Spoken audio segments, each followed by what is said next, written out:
Il comune di Orroli, circa 2200 abitanti, si trova in Sardegna, nella subregione del Sarcidano. Oggi conosciuto come il paese dei centenari per la longevità dei suoi abitanti, ha compiuto proprio in questo 2018 6 secoli di storia.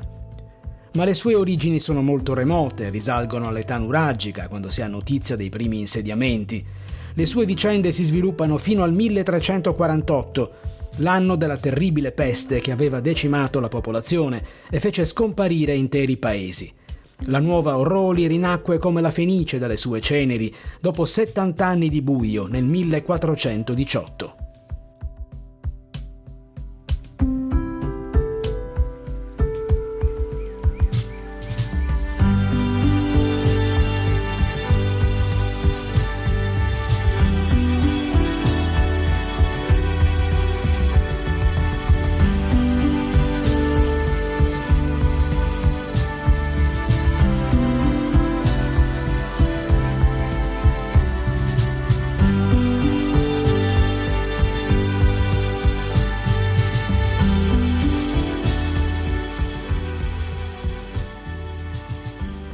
Orroli è adagiata su una conca a 550 metri sul livello del mare, tra i versanti dell'altopiano basaltico di Pranemuru, originatosi da eruzioni vulcaniche nel Plio-Pleistocene.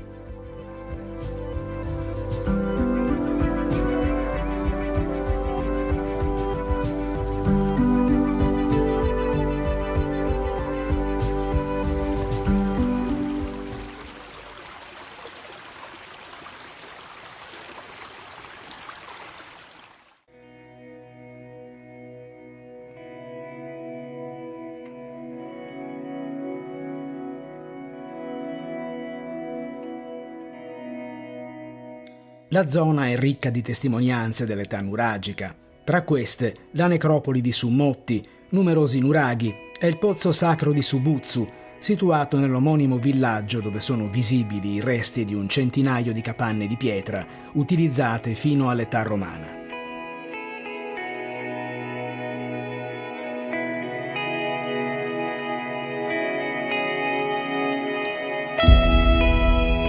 Il pozzo sacro, edificato intorno all'XI secolo a.C., è un tempio per il culto delle acque. Nell'area del vestibolo si svolgevano i rituali di purificazione, sacrifici di animali e libagioni.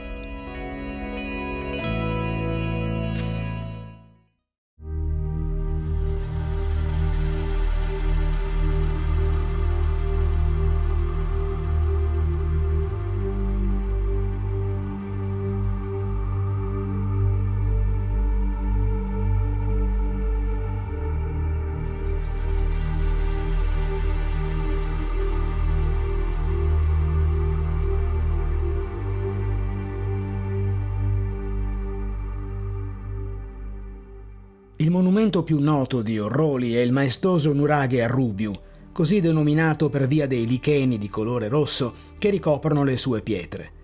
Si tratta del monumento megalitico più grande della Sardegna e uno dei più importanti d'Europa, unico esempio nell'isola di nuraghe pentalobato, ovvero formato da 5 torri.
Il centro storico di Orroli, con le sue caratteristiche case in pietra con portale d'ingresso ad arco, cortile interno e magazzino, si sviluppa a partire dall'antico borgo di San Nicola, rinomato fra i borghi autentici d'Italia ed entrato a far parte dell'omonima associazione nazionale. E proprio a San Nicola sono dedicate una chiesa e una festa fra le più sentite dalla popolazione locale.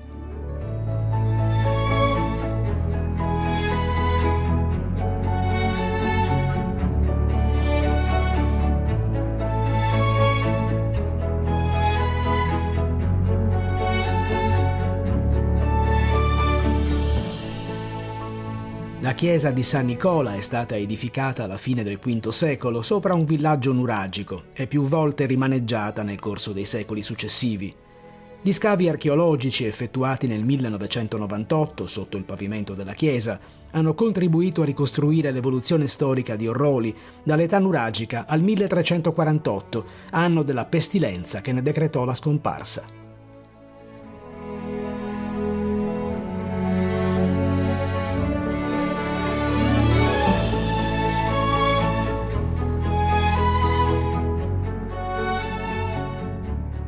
Dell'area archeologica scavata sotto la chiesa di San Nicola e nel terreno che la accoglie, oggi è visibile solo un nuraghe parzialmente interrato, risalente al 1600 a.C., a cui si accede attraverso uno stretto passaggio.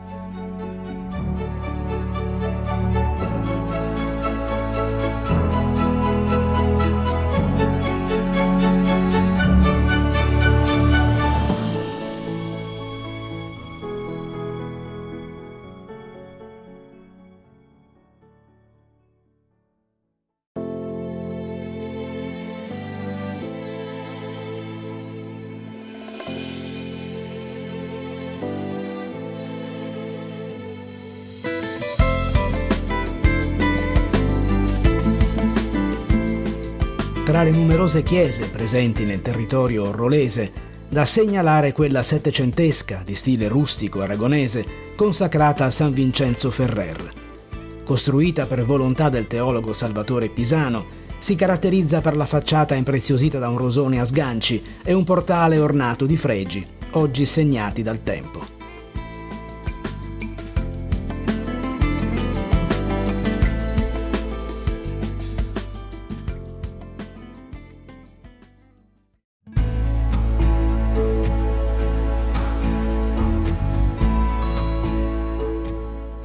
La festa di San Nicola, in calendario nella seconda metà del mese di maggio, è una delle manifestazioni di fede popolare più sentite dagli orrolesi e dagli abitanti dei paesi vicini.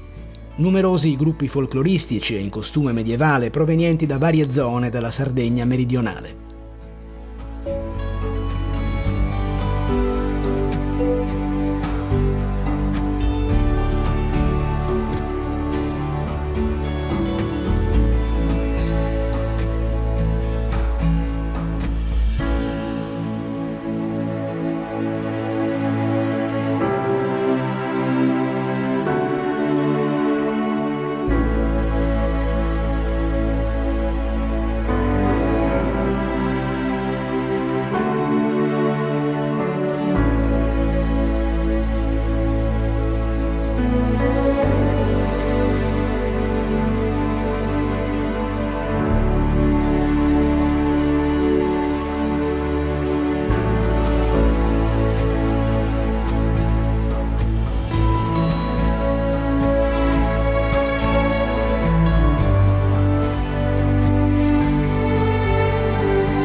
La processione si snoda attraverso le vie del paese, a partire dalla chiesa intitolata al santo. La statua di San Nicola è accompagnata da un obriere che guida il corteo lungo il percorso fino al ritorno sul sagrato della chiesa, in attesa della celebrazione di una messa solenne.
al termine della funzione religiosa, i pellegrini si ritrovano sul sagrato e nella piazza circostante, dove vengono offerti i dolci tipici della zona.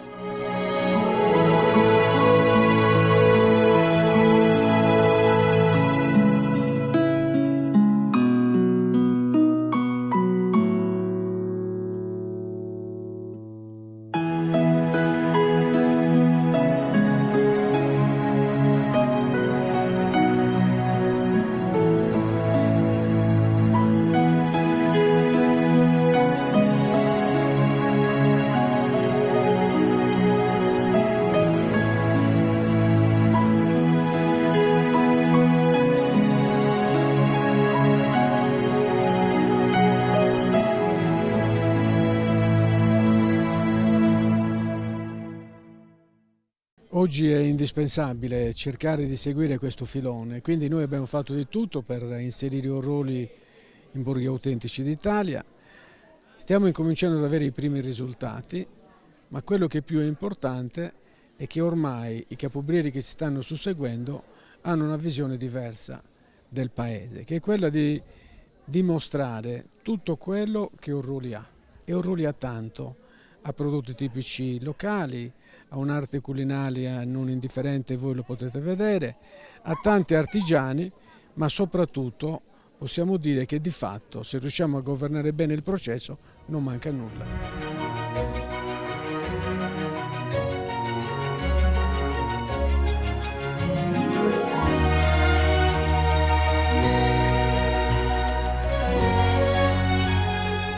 Credo che occorra ancora fare di più, perché quello che Orroli deve avere è la gente che arriva da fuori, perché è inutile che tutto il paese partecipi come di fatto sta facendo, ma noi dobbiamo trovare anche una forma di promozione che cerchi di portarci oltre e quindi fare in modo che da Cagliari, da Quartu, dai dintorni e perché no anche da Sassari e Nuoro arrivino a vedere quello che noi abbiamo.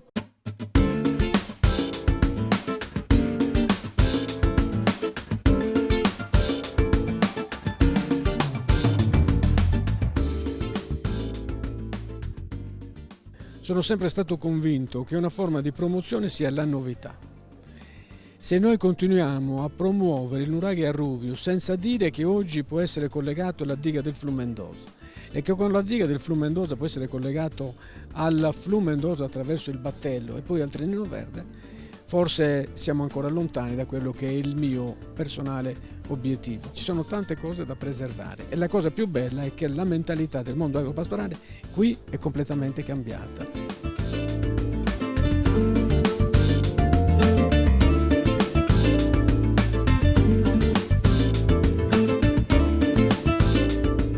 Questa è una festa che consente molta organizzazione, infatti noi partiamo già 3 mesi, 4 mesi prima della manifestazione, facciamo una questua all'interno del paese, la popolazione ci aiuta volentieri con delle piccole quote. Abbiamo un comitato di San Nicola che è stato costituito dal capobriere, automaticamente poi è la Proloco che gestisce tutto l'insieme, un bel gruppo di ragazzi della Proloco che magari sono abili sull'organizzazione e nel preparare questa festa che anno per anno veramente sta crescendo e ci sta dando molte soddisfazioni.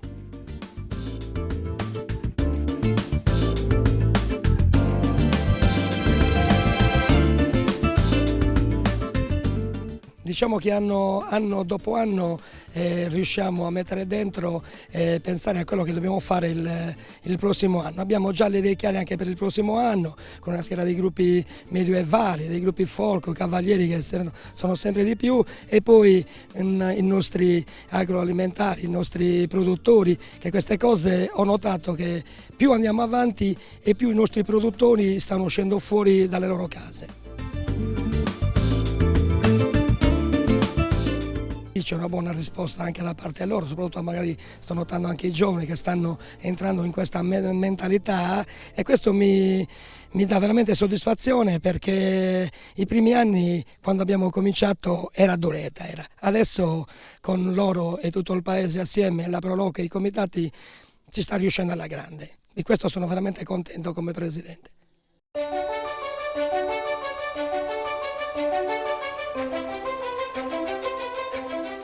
Terminata la parte religiosa della festa, il paese si apre ai visitatori che possono ammirare manufatti artigianali, tessuti preziosi e un'ampia offerta di prodotti agroalimentari, fra cui alcune eccellenze del territorio come la pasta fresca e il pane realizzati con la farina macinata a pietra della varietà Senatore Cappelli, un antico grano coltivato e lavorato fra Nurri e Orroli.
Tra gli storici edifici in pietra che costituiscono il tessuto urbano orrolese, spicca la casa dei proprietari terrieri Vargiu, che proprio dal loro cognome ha assunto la denominazione di Omuaju, divenuta da qualche anno un museo di cultura contadina e un ristorante.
Uno dei punti di forza di Orroli, paese agricolo ma dalla forte vocazione turistica, è l'appartenenza all'associazione Borghi Autentici d'Italia. La valorizzazione del paese e delle sue risorse è finalizzata allo sviluppo di un turismo sostenibile, attraverso l'offerta di un unico prodotto culturale, in grado di mettere insieme ambiente, archeologia, tradizioni, artigianato e prodotti agroalimentari.